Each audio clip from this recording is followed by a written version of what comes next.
I'm curious as to where you think this is going, or like what the future holds, I So think. that's what I want to get to. I want to propose that. I want to give one more little background explanation, and then I want to get to the proposal of what I think is going to happen with AI Okay. and Yeah, GPT. I'm interested. So the background information is this. Most of humanity has been illiterate. You know, so literacy, we don't realize this looking back, right? We look, we were born into a society where Christianity has been optimizing toward, it's under a puzzle now, toward optimizing all the semantically disambiguated propositional conclusions in the correct order to have the systematic theology. We've grown into, we come up in Christianity where that's the thing that everybody's doing, but it's like nobody ever stopped to ask, is that the thing that we should be doing, right? Okay. And I think no, that it's not, definitely not. So So most people, could I try go and ahead. specify that a little bit, or at least try and reiterate what I think I'm hearing? Yes, Um, so you're saying that most of humanity, for the most part, the communication medium has been like verbal. Like most people are linguistic. You can exchange information through speech, and also through pattern recognition and behavior patterning. That's how children learn. That's why like a lot of kids like walk like their parents, is because for a lot of biological reasons, but also because that's how they learn. That's how they watched people walking, or something like that. Like their mannerisms are similar. So what I hear you saying is that um for most of humanity, many people have been illiterate, and Christianity over the course of its history has been more and more and more and more optimizing for the information exchange to be more along the lines of whether you're literate or not, and less along the lines of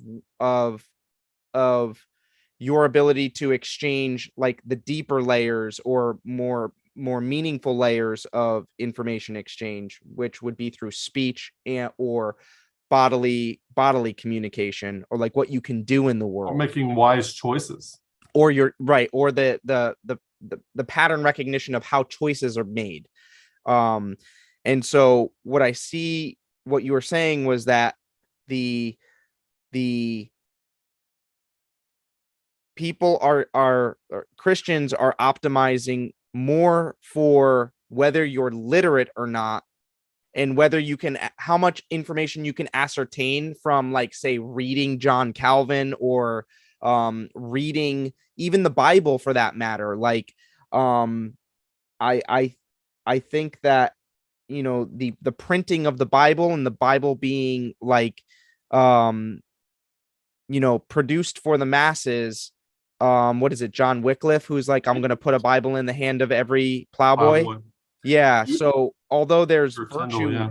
there's virtue in the distribution of that. You're It's getting where I'm going. You're picking up my momentum here. Yeah, while there's virtue in the distribution and the desire to hand God's word to every human being, it's like we forgot that God's word is not reducible down to a page.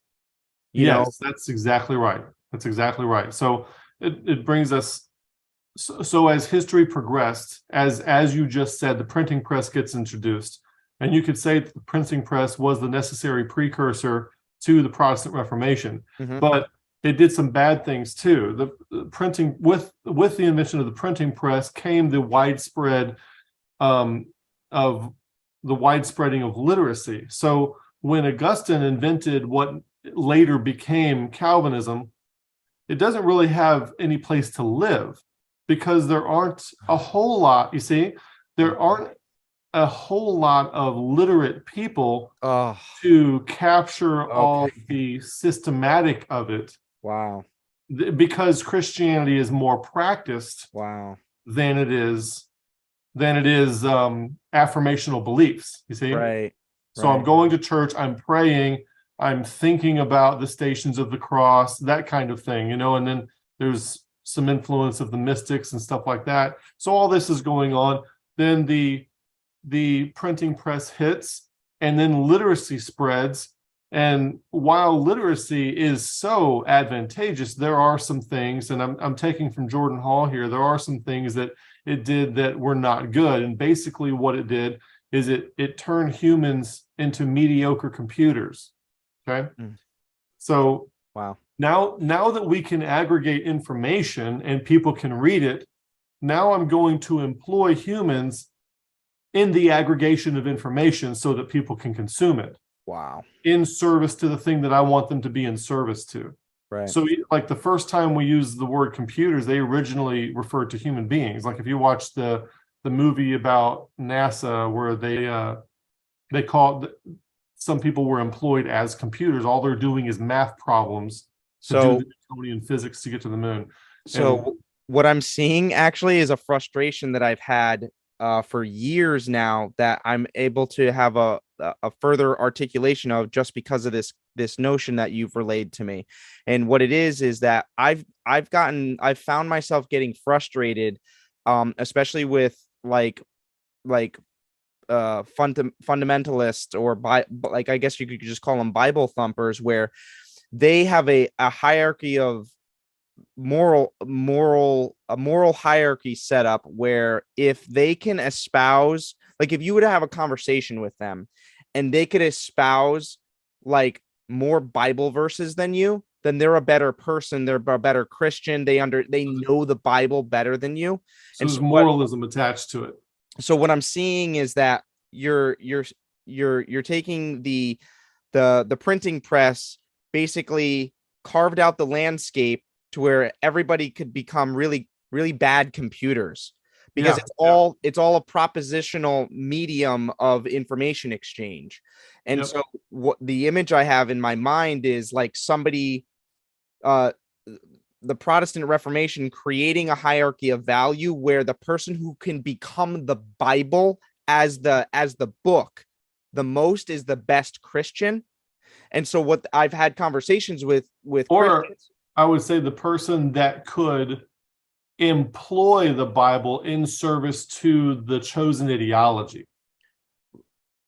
Because if you were to learn the Bible itself, you'd probably wind up as some non-paradigmatic person who would wind up getting burned at the stake.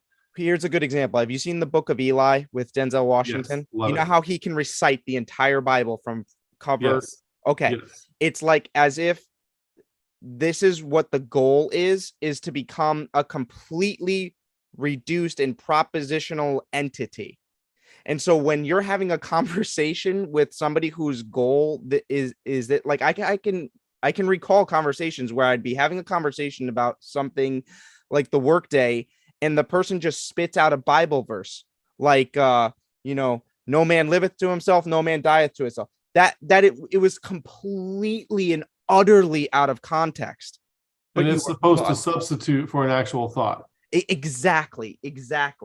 And so, and because it's Bible, it's moral and virtuous, and therefore it's wise.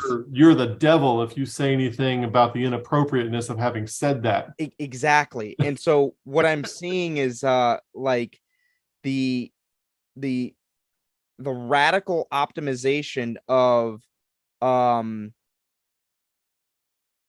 propositional information exchange, to the point where Christians now think that if you can like just espouse Bible verses, that you are having an intelligent, rational, or transformational conversation or information exchange with another human being. And the irony, the painful irony, is that they are doing nothing of the sort. They're totally out of the conversation of the participatory substance of the interaction with another human being.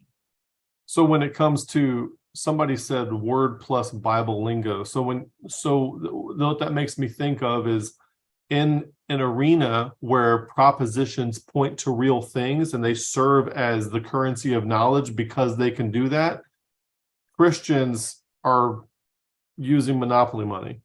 Yes. It's essentially what's going on. And just to link it back, that might be a byproduct of the Protestant Reformation and what it optimized for, and linking that even further back to the printing press as a byproduct of the printing press. Yes, So, yes. Okay, so I'm with you. So literacy is great, obviously, but so what that means ultimately is that in terms of an egregore, James White is a mediocre computer. Okay. J.D. Martin is a mediocre computer. James White will never be as good as ChatGPT 6. Of course, we're only at 4 right now. He will never be as good as ChatGPT 4 at debating. Right. See? So here now these people are out of context. They are mediocre computers. They're not real people. They're Pinocchio, and they haven't become a real boy, and they're never going to become a real boy, and even some people that come out of Calvinism still fail to be a real boy. Like, oh, I was a Calvinist for 9 years, and now thankfully I got out of it. But they're still in that propositional, I'm just serving a different egregore now, you see? Yeah, they're in the propositional landscape. Now I'm serving the egregore of provisionism, and there's still no rationality. There's still no autopoiesis. Okay, gotcha. And so my prediction, this is a simple prediction. My prediction is that if you look at these people who are the processors, the core processors of the machine of Calvinism, of the egregore of Calvinism, Whitefield, Spurgeon, Thomas, Martin Lloyd-Jones, John Knox, these are all the cores of the processor.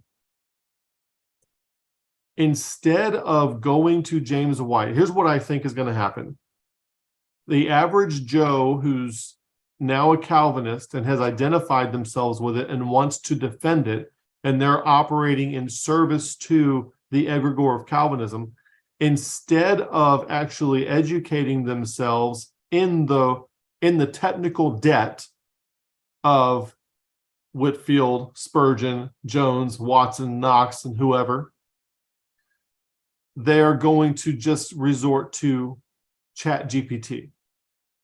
They're going to go to ChatGPT 4. Okay.